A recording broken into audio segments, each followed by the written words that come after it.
Hey yo tout le monde, c'est Nutiteuf. On se retrouve pour la première édition du Yu-Gi Show, une émission consacrée à l'univers Yu-Gi-Oh! Et notamment aux jeux de cartes, dans laquelle on va décortiquer un petit peu tous les nouveaux produits et voir un petit peu les événements qui se sont déroulés. C'est Konami qui m'a contacté pour animer cette émission et comme je suis un fan de Yu-Gi-Oh! Depuis ma plus tendre enfance, eh bien j'ai accepté sans aucun souci. Mais je ne serai pas seul, je serai accompagné de deux experts finalement pour cette émission. On va commencer par notre invité qui est Samir. Salut Samir. Salut. Alors donc toi, tu es champion d'Europe 2016 de cartes Yu-Gi-Oh! Oui, c'est exact. Et bah écoute, bravo à toi en tout cas. On a quand même affaire à un expert finalement de la compétition Yu-Gi-Oh! On verra avec toi un petit peu ton parcours et tes expériences que tu as vécues lors de ces événements. Oui. On a également avec nous Jacques-Yves qui lui est un expert. Tu as un petit peu un doctorat de duellisme, c'est ça? C'est ça. Moi, je suis sorti diplômé de la Duel Academia. D'accord. Et sinon, après, j'ai trouvé un travail en tant que responsable au niveau du jeu organisé Yu-Gi-Oh! Pour Konami, au niveau de la France, de la Belgique et du Luxembourg. D'accord. Donc, en fait, tu es responsable, voilà, un petit peu de la communauté finalement. C'est ça. C'est un petit peu toi. Tu animes un petit peu tout cet univers-là. C'est ça. J'organise les événements Et donc du coup, aujourd'hui, on va découvrir un petit peu toutes les nouveautés avec toi. c'est ça. Eh bien écoutez, on y va tout de suite. Au sommaire de ce premier Yu-Gi Show, la présentation des nouveaux produits au niveau du jeu de cartes Yu-Gi-Oh! Quels sont-ils? Alors, on aura l'extension Invasion Vengeance à présenter et les decks de structure Yu-Gi Muto et Seto Kaiba. Super. Ensuite, on aura une interview de Samir, qui est notre compétiteur français finalement, qui est champion européen également. Tu nous donneras un petit peu ton expérience, c'est ça? Oui, je décrirai un peu mon parcours et aussi je donnerai 2-3 petits conseils pour les débutants. Eh bien super, parce que je pense que vous êtes pas mal également à découvrir ou redécouvrir la licence Yu-Gi-Oh! Ensuite, on passera aux events que tu connais justement et on passera à la question du jour à laquelle Jacques-Yves et Samir vont pouvoir répondre. Ça parlera de la création d'un deck. Pour commencer, on va découvrir ensemble les nouvelles cartes qui sont sorties ces dernières semaines. On a une extension, on a deux decks de structure. Jacques-Yves, ces decks de structure, est-ce qu'ils changent quelque chose au niveau de la stratégie? Est-ce qu'il va falloir s'adapter? Oui, il faudra s'adapter. On aura d'abord le deck de structure Yu-Gi Muto qui nous offrira plus du fan service avec un retour des guerriers magnétiques. Donc là, on le retrouvera plutôt dans les tournois en DC. D'accord. Ce deck nous permettra de retrouver un Berserkion qui est une version similaire de Valkyrion, mais plus facilement invocable que son prédécesseur, ainsi qu'une fusion des deux, qui est Imperion Magnum, le bot de combat supraconducteur, qui a des effets très très violents. Et du coup, il y a un deuxième deck de structure. Et il y a un deuxième deck de structure, Donc cette fois, c'est Seto Kaiba. Effectivement, ici on retrouve Seto Kaiba, qui lui retourne sur les invocations avec des monstres Machine Union, D'accord. qu'on reconnaissait avec le Dragon Canon XYZ. Oui, bien sûr. Et ici on retrouvera les ABC, qui sont un remodelage de ces monstres, et nous permettent quelque chose de très compétitif. D'accord. Ici on retrouvera des decks qui seront achetés très rapidement par les joueurs compétitifs pour aller en tournoi, car on l'achète x3 et on a un deck quasiment fini. D'accord, ok, donc beaucoup plus compétitif que le premier finalement. Beaucoup plus compétitif que le premier. Donc du coup, toi Samir, en tant que joueur compétitif, ton cœur irait vers quel deck? Si j'écouterais que mon côté compétitif, je prendrais le deck de structure Kaiba avec les lettres ABC. Mais mon côté fan service préfère plutôt le deck électromagnétique. D'accord, ok. Donc t'es un peu tiraillé en fait. Tu Oui. sais pas trop quoi prendre. Ok, bah Car il prends les deux, apporte quelque chose prends de les nouveau. deux, j'ai envie de te dire. On va maintenant parler donc de l'extension, la nouvelle extension qui s'appelle Invasion Vengeance. Invasion Vengeance. Je crois que tu nous as sélectionné quelques cartes et que tu vas nous les présenter et nous expliquer un petit peu en quoi elles changent un petit peu. Je vais vous présenter effectivement quelques cartes sélectionnées Ouais. dans cette extension. Alors, on va commencer par le Dragon Noir Comète Météore, Ok. qui est un monstre qui ravira justement les anciens joueurs qui sont fans de Joey. D'accord. Pour ceux qui auraient acheté le deck légendaire Yu-Gi 2, où ils pouvaient retrouver le deck de Joey, ils pourront ajouter ce monstre à leur extra deck et pouvoir se faire plaisir grâce à ce monstre tout nouveau, D'accord, super. qui a 3500 d'attaque quand même. C'est pas mal. Ensuite, Ensuite, nous allons passer à deux cartes. alors qui- pourquoi ces deux cartes ensemble? Pourquoi ces deux cartes ensemble? Alors parce que ces deux cartes forment une forme de combinaison D'accord. ensemble Et celle-ci en fait permet d'invoquer plus efficacement le dragon Xyz Requiem des Ténèbres. D'accord, cool. Voilà. Cette carte-là est une carte qui est attendue, D'accord. voilà, pour l'archétype chevalier. Chevalier fantôme. Voilà, les chevaliers. Alors peut-être rappeler ce qu'est un archétype. Samir, c'est quoi un Oui. archétype? Un archétype, c'est une famille de monstres où ils auront le même nom, ou même une famille de cartes, qui incluront le même nom dans leur texte de cartes. D'accord, donc finalement c'est une famille de cartes, d'accord, avec un même nom. C'est ça. Voilà. Et j'ajoute que ces deux cartes, personnellement, c'est sûrement mes deux cartes préférées de la nouvelle extension, car elles apportent quelque chose au chevalier fantôme de nouveau. D'habitude, les chevaliers fantômes vont chercher leur carte piège pour ensuite créer une invocation X6 pour le prochain tour. Alors que cette magie va offrir directement une contre-attaque sans tour d'attente défensif. D'accord, donc on va pouvoir invoquer directement cette fois-ci, ça. plutôt que d'avoir un délai. C'est ça. Super. Et d'invoquer ce dragon Xyz de Requiem des Ténèbres plus efficacement en utilisant le dragon X6 de la Rébellion des Ténèbres, qui est une espèce de prédécesseur D'accord. pour l'invocation. Et Ok. gagner les effets de ce monstre qui, une fois ses effets entiers, devient presque le seul monstre que vous avez besoin d'avoir sur le terrain pour gagner la partie. D'accord, donc on a presque gagné si on arrive à faire ça, c'est ça? C'est ça. C'est ça. Ok, mais il y a quand même pas mal de choses à faire pour pouvoir l'invoquer. Comme toujours, il y a quelques restrictions Bien sûr. pour pas que ce soit trop facile non plus. Je pense que tu as d'autres cartes à nous présenter. Oui, alors je vais vous présenter un nouvel archétype qui est basé sur les invocations synchro. Cette fois-ci. Donc là c'est l'archétype Les Crystron, les Kristen. les Kristen. Voilà. Et les Kristen nous permettent effectivement de retrouver des synchros assez génériques Mhm. qui ont de très bons effets dans notre tour, mais aussi en tour adverse. Mhm. On retrouvera aussi un monstre générique de niveau 9 qui s'invoque simplement avec minimum de monstres. D'accord. Là où ses prédécesseurs avaient besoin en général. Donc uniquement de plus de monstres. deux sacrifices en fait pour l'invoquer. Voilà, une invocation synchro via son monstre synthoniseur et un monstre non synthoniseur pour l'avoir. D'accord. Voilà. Après, on aura celui-ci, le Phénix, qui lui, si on est très bon dans son deck building et qu'on arrive à l'invoquer durant le tour adverse, on pourra gagner presque instantanément durant oui. le tour adverse, car on arrête toutes les actions un peu adverses grâce à son effet. En cours. Ok, donc du coup ouais, donc ça peut totalement retourner une partie. Ça peut retourner complètement une partie si on utilise ça à bon escient. D'accord, très bien. On va passer à la suite. Ici, on va retrouver un archétype qui est sorti dans la précédente extension, que sont les Métalphoses. Un D'accord. archétype qui est basé sur l'invocation pendule et l'invocation fusion. D'accord. Un archétype assez apprécié des joueurs, où on retrouve une nouvelle magie de fusion en magie rapide. Peut-être rappeler comment marche une fusion finalement. Alors une fusion, il nous faudra 2 monstres, soit sur notre terrain, soit dans notre main, ainsi qu'une magie de fusion ou une polymérisation. Donc là pour on a invoquer. une magie de fusion. Voilà, là ça sera une magie de fusion qui est liée à l'archétype. D'accord. Voilà, qui est tutorisable, qui est recherchable dans le deck par cet archétype. Cool. Et il nous permettra de sortir deux nouvelles fusions. Une qui nous permettra de se débarrasser de très gros monstres adverses et celle-ci qui nous permettra de recycler un peu notre deck. Ok, super. Et là je vois Et- que tu as une dernière carte à nous Et présenter. là, j'ai la dernière carte. On en parlait, Peut-être- tu me disais que ça allait changer beaucoup de choses finalement. Cette carte, oui, va changer beaucoup de choses. Cette carte est très attendue des joueurs compétitifs et se placera probablement en 3 exemplaires dans tous les decks compétitifs, Parce que c'est la limite. parce que c'est la limite d'un D'accord. deck, et qui apportera beaucoup de nouvelles choses et nous permettra presque de gagner aussi instantanément une fois qu'on l'aura joué. Ça sera la barrière dimensionnelle La barrière dimensionnelle. Ok. qui nous permet de citer un type de monstre entre les rituels, les pendules, les fusions, les Xyz et les synchros, et notre adversaire ne pourra pas invoquer ce type de monstre durant son tour. Donc ça veut dire, si j'ai face à moi un deck qui est basé sur les fusions, je peux interdire pendant un tour toute utilisation des fusions. C'est ça, D'accord, donc je peux totalement bloquer finalement mon adversaire. c'est ça, Je peux le faire jusqu'à 3 fois finalement. c'est ça. Mais aussi, ça annule également les effets de monstres du type déclaré pour ceux qui sont déjà sur le terrain. D'accord, donc ça annule vraiment tout en fait. Oui, pour un tour de jeu. Ça peut vraiment bloquer typiquement un tel deck qui est basé que sur une telle type d'invocation. Donc finalement, il faut avoir un deck un petit peu hybride.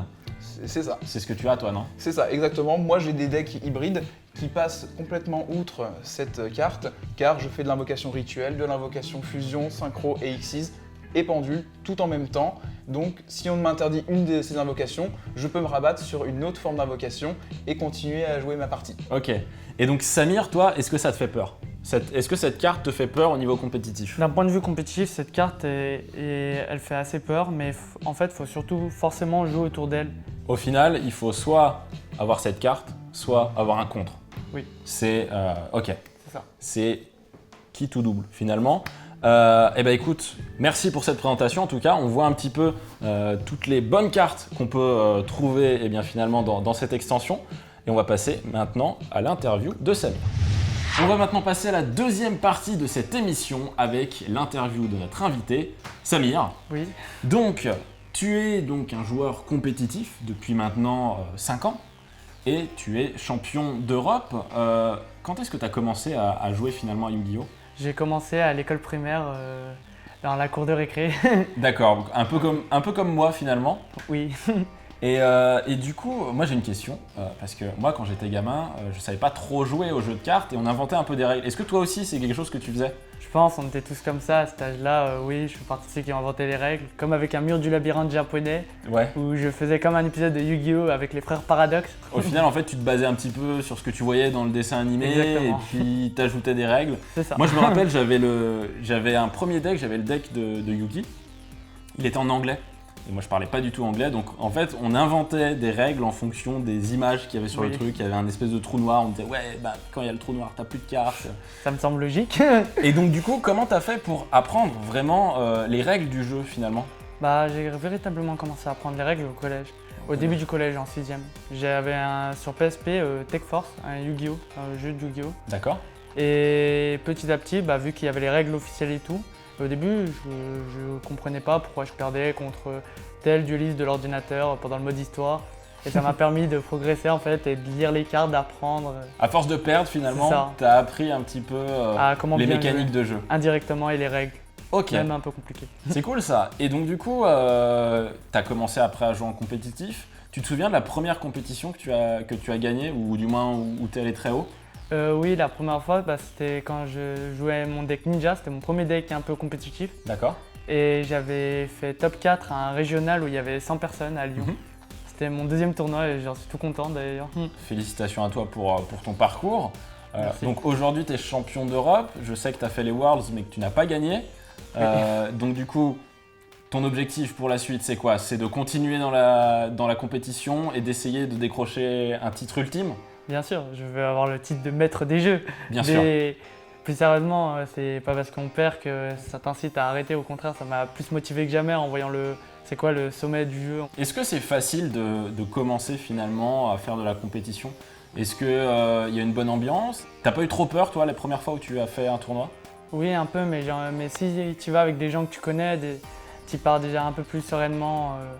Tu te sens en ambiance décontractée, comme si tu étais un peu dans ta boutique. Et après, tu vois que c'est beaucoup plus sérieux. Au début, quand c'est ta première fois, tu n'as pas l'habitude, tu peux te faire avoir sur certains trucs. Mais petit à petit, tu t'imprègnes de cette mécanique propre au tournoi de compétition. D'accord. Pour ma part, je m'amuse autant, voire même plus en tournoi. Ça apporte quelque chose de différent, on va dire. D'accord. Il y a un petit stress en plus, C'est ça, mais c'est un peu Mais comme ça- l'adrénaline, la pression, l'envie. mais tu fais quand même toujours ça pour t'amuser finalement. Oui, c'est ça, je m'amuse à chaque fois. Eh ben super. Merci à toi. J'espère que les gens, en tout cas, ça a pu leur donner envie de pourquoi pas rejouer au jeu de cartes et même faire de la compétition. Et d'ailleurs, on va parler des compétitions qui ont eu lieu ces derniers mois.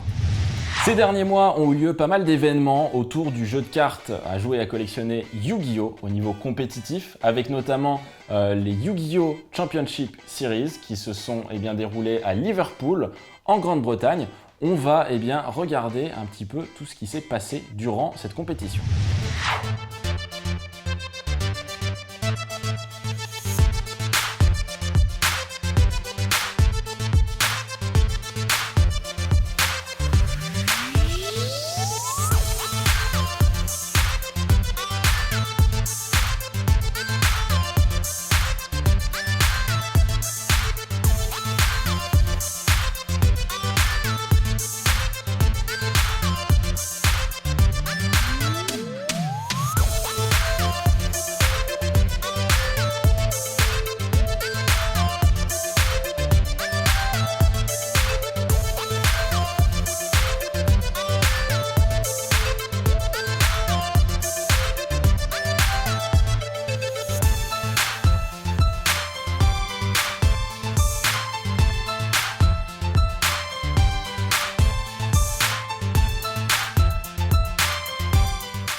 En août dernier, une nouvelle compétition est réapparue. Les joueurs l'avaient grave plébiscité l'année dernière. Alors ce sont les Local Legends Duelist Series. C'est un programme de jeu organisé en 2 étapes. D'accord. La première étape se passe dans votre association ou dans votre magasin référent, Ok. où vous avez la possibilité d'obtenir une qualification. Cette qualification vous emmène à un deuxième tournoi VIP, où seuls les qualifiés en Europe peuvent venir, D'accord. vous permettant d'obtenir des lots très particuliers, notamment des tapis offerts que au top 16 de ce tournoi. Donc des lots exclusifs finalement. Exclusif. Et du coup, il y a des tournois comme ça en France? Alors oui, on a réalisé 64 qualificatifs cette année D'accord. pour la finale. Et nous allons réaliser la finale le 13 novembre dernier à Lyon. Donc toi, Samir, tu as participé à ces LLDS. Comment c'était? Comment était l'ambiance? L'ambiance y était très conviviale. D'accord. On sentait le côté tournoi de boutique où on s'amusait, on prenait du plaisir Ok. à rigoler entre amis. Et en même temps, il y avait un petit côté sérieux de compétition vu que c'est un peu un événement spécial en même temps. D'accord. Et est-ce que tu as gagné? Celui de Nîmes, je l'avais gagné, mais j'ai pas eu ma qualification parce que c'était à l'issue des rounds D'accord. et pas du top. Et j'ai eu 3 boîtes à ce tournoi-là du coup. D'accord. Tandis que Lyon, à l'inverse, j'ai gagné. D'accord. Et qu'est-ce que tu as gagné comme lot du coup? Un tapis de magicien navigation, une carte piège de Yugi. D'accord. Et donc du coup, c'est un item exclusif? Oui, propre au LDDS 1. Ok. Et il est très beau ce tapis au passage. D'accord. Ensuite, il me semble, Jacques-Yves, qu'il y a eu le début des phases de qualification régionale des WCQ. Donc, qu'est-ce que c'est? Alors un WCQ, c'est un tournoi compétitif qui nous permet d'aller au championnat européen pour notre part. Et ces tournois en général rassemblent entre 60 et 100 joueurs. Et à cette issue de ce tournoi, les joueurs composant le top 8 de ce tournoi repartent avec une qualification pour les championnats d'Europe, Bien. ainsi qu'un tapis encore exclusif. Et le top 4 a aussi une deckbox exclusive de ces tournois. D'accord. Et donc, c'est un circuit totalement différent des LLDS? C'est ça, C'est ça. Donc, et là, c'est pour se qualifier finalement au final pour les Worlds? c'est ça. Ok. Et, Donc, et sur ces origines aussi, on retrouvera le Requiem Dragon qu'on a vu tout à l'heure dans les présentations des cartes. d'accord. Et donc, du coup, on te retrouvera probablement durant ces phases de qualif. Pour certaines, oui. Eh ben écoute, bonne chance à toi en tout cas, Samir. Merci. On va maintenant parler d'un énorme événement à venir, un événement européen du coup, le Yu-Gi-Oh! Championship Series qui se déroule les 10 et 11 décembre à Bochum en Allemagne, c'est ça? C'est ça. Rapidement, qu'est-ce que c'est? C'est un tournoi sur 2 jours qui permet d'avoir une vue internationale du jeu, D'accord. car il rassemble des joueurs de tout pays. C'est un événement qui est très apprécié de la communauté Yugi et où on peut retrouver, en plus de ce tournoi principal, quelques tournois annexes, notamment les fameux Giant Cards, D'accord. où on peut gagner des cartes à de très grandes dimensions pour la décoration de chez soi. Ok. Et on pourra suivre éventuellement ces événements sur la chaîne Twitch de Konami Ah cool. pour ceux qui n'ont pas la possibilité de se déplacer et qui ont envie d'assister de chez eux ou suivre leurs joueurs préférés durant cet événement, leurs amis du magasin, sur la chaîne Twitch où ils pourront voir aussi la rediffusion plus tard. D'accord. Et nous, notre joueur préféré, c'est Samir. Samir, est-ce que tu as déjà participé à des YCS? Oui, j'en ai participé à 3 depuis le début. Et l'un d'entre eux, c'était mon premier vrai tournoi de ma vie. D'accord. Et donc du coup, l'ambiance était cool. C'était vraiment un gros événement autour de Yu-Gi-Oh! Pour toi? Oui. Bah, l'ambiance, elle était très sérieuse, mais vu que j'étais parti avec des amis à moi, ça me paraissait plus décontracté. Ouais, bien Je sûr. stressais pas trop grâce à ça. D'accord, c'est super du coup. Et après ce tournoi, ça m'a vraiment permis de renforcer ma passion et de voir ce qu'était vraiment la compétition. Et t'en referas? Bien sûr. Bien sûr.